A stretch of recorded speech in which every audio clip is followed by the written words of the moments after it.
Everyone, स्वागत है आप सभी का आपके अपने YouTube channel determination study platform में। आज की इस वीडियो में क्लास 10th के मैथ में चैप्टर नंबर 7 की बात करने वाले हैं, जिसका नाम है निर्देशांक ज्यामिति, जिसको अंग्रेजी में कोऑर्डिनेट ज्योमेट्री बोला जाता है। और इस चैप्टर के हम ऑल फार्मूलाज को देखने वाले हैं। टोटल जितने भी आपके सूत्र हैं इस चैप्टर में, उन सभी सूत्रों को देखने वाले हैं। तो इस वीडियो को शुरू से लेकर के अंत तक देखिएगा, सारी चीजें आप सभी को समझ में आने वाली हैं। ठीक है, तो पहले सूत्र से हम शुरुआत करते हैं। पहला सूत्र आपका होगा दूरी सूत्र। ठीक है, दूरी सूत्र को कैसे याद रखना है, अंडर रूट लगाना है, उसके बाद से x1 माइनस x2 लिखना है, उसका होल स्क्वायर कर देना है, प्लस में y1 माइनस y2 लिखना है, उसका होल स्क्वायर कर देना है। ये होता है हमारे पास दूरी सूत्र। आइए समझते हैं दूरी सूत्र होता क्या है, थोड़ा सा समझिएगा। देखिए, हमारे पास एक पॉइंट P है और एक पॉइंट Q है। इस तरीके से दो पॉइंट अगर है तो इनके बीच की दूरी अगर हमें ज्ञात करनी है, तो इसके लिए जो है हम इस सूत्र का प्रयोग करते हैं, जिसे दूरी सूत्र कहा जाता है। ठीक है, इसी चीज को हम दूरी सूत्र कहते हैं। और जो दिया गया था, जैसे निर्देशांक की बात किया, हर एक पॉइंट का निर्देशांक भी होता है। जैसे P पॉइंट है तो इसका निर्देशांक x1, y1 होता है।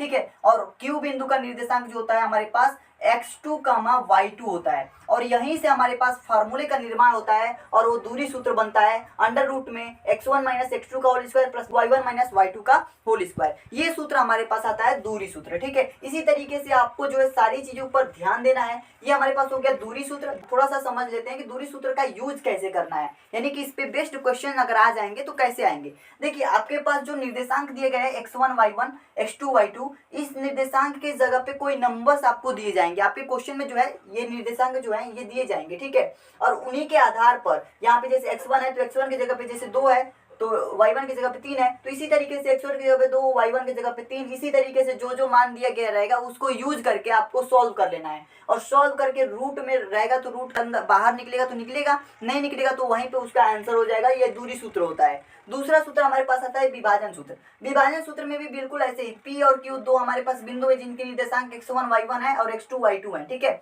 तो इसमें क्या होगा कि किसी बिंदु पर, मान लीजिए कोई बिंदु P है, यहाँ पे इसी रेखा में, यानी कि इनके बीच की दूरी में ही कोई बिंदु हमारे पास है P।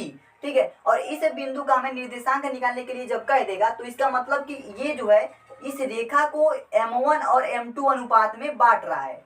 यानी कि m1 और m2 अनुपात में इस रेखा को जब बांटेगा ये, तो इस तरीके से अगर बांट रहा है तो इस P बिंदु पर जो इसका निर्देशांक होगा वही हमें बताना होता है। तो उसे हम कहते हैं विभाजन सूत्र। विभाजन सूत्र क्या होता है, एक रेखा है PQ, P का हमारे पास कोऑर्डिनेट दिया गया है x1 y1 और Q का x2 y2 है। ठीक है, इसको दो भागों में m1 और m2 में विभाजित किया जा रहा है, तो इसे हम कहेंगे विभाजन सूत्र। और इसे जहां विभाजित किया जा रहा है उसको P पॉइंट नाम दिए हैं, यानी P तो हमारे पास ऑलरेडी है तो इसको हम A लिख देते हैं। ठीक है, और इस एक बिंदु पर निर्देशांक क्या होंगे इसको निकालने के लिए हमारे पास एक फॉर्मूला होता है। वो फॉर्मूला ये है कि m1 x2 प्लस में m2 x1 अपन में m1 प्लस m2 कामा।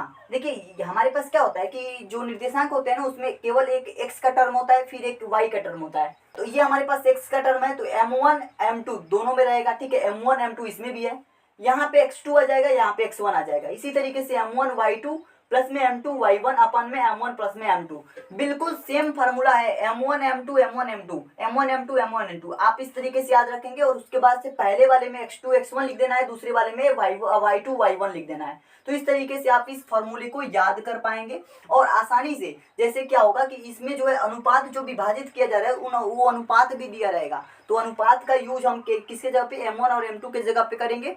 और जो हमारे पास कोऑर्डिनेट दिए जाएंगे x1 और x2 y1 y2 का मान, उनको रख करके हम इसको सॉल्व करेंगे। हमारे पास जो विभाजन सूत्र से, यानी कि जो बिंदु होगी उसका जो कोऑर्डिनेट होगा वो हमें पता चल जाएगा इस सूत्र से। ठीक है, तो इस सूत्र का यूज हमें उस तरीके से करना है। आशा करता हूँ ये भी सूत्र आप सभी को समझ में आ गया होगा।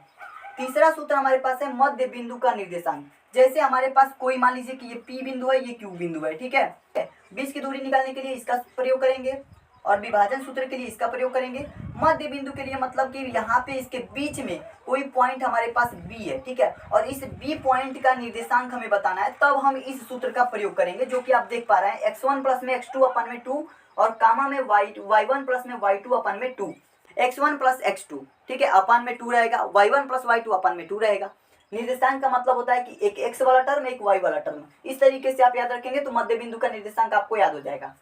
चौथा और मोस्ट इंपोर्टेंट सूत्र आता है त्रिभुज का क्षेत्रफल। ठीक है, इसका सूत्र होता है 1/2 और बड़े ब्रैकेट में x1, छोटे ब्रैकेट में लिखना है y2 माइनस y3 प्लस में x2 और y3 माइनस का y1 प्लस में x3 और फिर से y1 माइनस का y2 होता है। ठीक है, अब देखिए इसको याद करना थोड़ा सा मुश्किल है लेकिन बहुत आसान बनाने वाला हूँ। ठीक है, देखिए इसको याद करने से पहले समझा देता हूँ कि त्रिभुज के क्षेत्रफल में क्या है कि जैसे हमारे पास एक त्रिभुज है। ठीक है, ये हमारे पास त्रिभुज है, तो इस पॉइंट का यानी इस पॉइंट को हम P नाम देते हैं, इसको Q दे देते हैं, इसको R दे देते हैं। PQR एक त्रिभुज है हमारे पास, तो मान लेते हैं कि P बिंदु का निर्देशांक x1 कामा y1 है, इसी तरीके से Q बिंदु का निर्देशांक x2 कामा y2 है। ठीक है, और R बिंदु का निर्देशांक x3 कामा y3 है। ठीक है, तो इस तरीके से हमारे पास जो है 3 बिंदुओं के निर्देशांक दिए गए हैं। तो त्रिभुज का क्षेत्रफल निकालने के लिए x1 x2 x3 y1 y2 y3 का जो भी प्रयोग हो रहा है यहाँ पे, उन सब का मान हमें यानी कि निर्देशांक में जो दिया रहेगा उनका रख देना है और हमारे पास त्रिभुज का क्षेत्रफल प्राप्त हो जाएगा।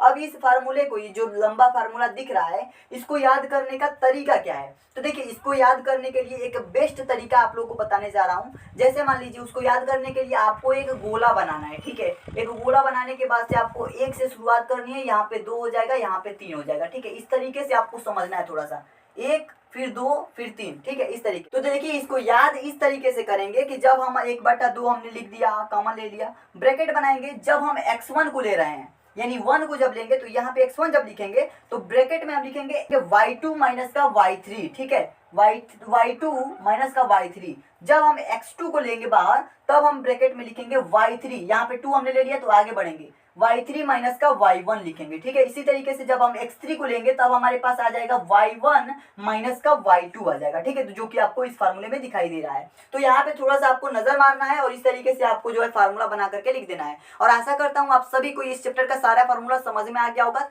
आप सभी जो है इस सारे फार्मूले को याद रख लीजिएगा।